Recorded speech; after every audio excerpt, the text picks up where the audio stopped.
This is basically what's in the box. The PlayStation 5 console, the console stand, DualSense controller, a USB-C cable to charge the controller, a high-speed HDMI 2.0 cable, and a power cable. Oh, and there's also these manuals, but if you're watching this video, you won't need them. First thing you're gonna wanna do is set up the stand. You can have it set up horizontally or vertically. For the vertical setup, have the console sitting in this position, the back facing up and the bottom facing towards you. On the bottom here, remove this small plastic cap in the center, and you'll get access to the thread where you'll bolt in the stand. You can rotate the stand like this. There's actually a small space for storing that little plastic cap so you don't lose it. And this is the screw you're gonna use to attach the stand to the bottom of the console.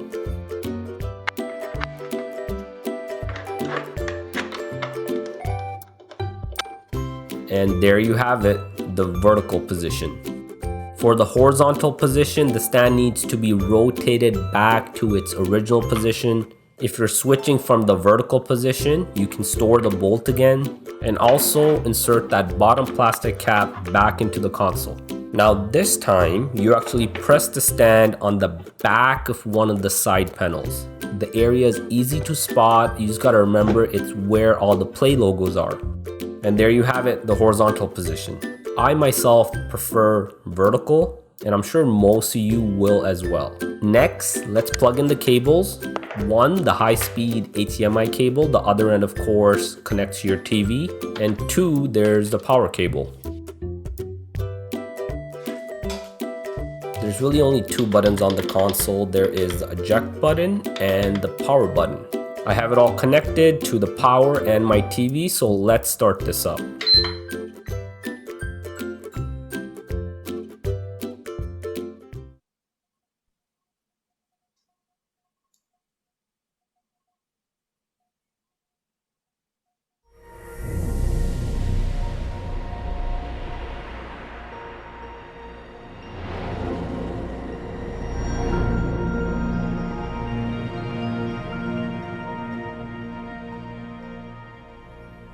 And there it is, the startup animation.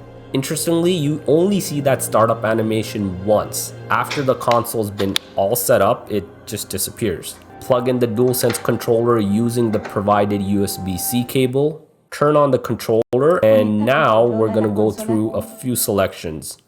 There's a language selection. With the screen reader turned on. No, turn off.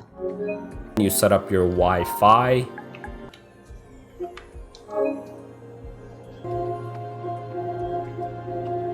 And right here, you can insert a game you want to play right away. It'll start the installation during setup. I'm gonna load up FIFA 21. Now be careful here, you insert the disc the right way. This is really confusing, especially in the vertical position. The printed side of the disc needs to face in towards the buttons. Power options for rest mode. This is a bit interesting. If you want to take full advantage of the fast startup times, choose the default optimized experience. There's also the low power use option, but your startups are gonna be slow. Or you can make your own custom settings. Software agreement.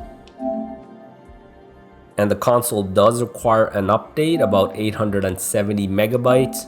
Now it asks you if you want, you can download the app on your smartphone to continue setup while it's downloading. I went ahead and got it here, but I'm gonna actually continue setup the old-fashioned way using the controller. Now the console of course goes through multiple restarts during this update. Alright, console update complete, but now there's also an update for the controller. Once that's done, it's time to sign in to your PlayStation account. If you don't have one, you can create one right on the console. Once you're logged in, you'll go through a bunch of preference and security options for your PlayStation account.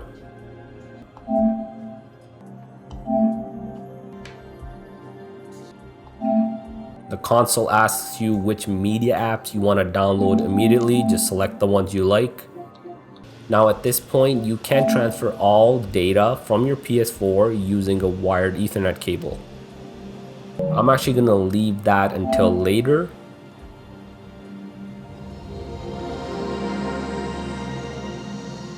And there we go. That's it. Setup complete. And here's the dashboard. It's been changed a bit from the PS4 dashboard. I think it's an improvement. You still scroll through all your apps and games horizontally, but notice how all the icons are much smaller and on the top. This gives you this nice and large space in the center where all the information about the game can be shown. So guys and gals, that's it for the setup. You can start enjoying your games. The first thing I recommend though is trying Astro's Playroom. This will really help you get familiar with all the features of the DualSense controller, because I personally think that's one of the most next gen things about the PS5. I hope this video was helpful. Make sure you smash that like button and subscribe to the channel. Until next time, take care guys and gals.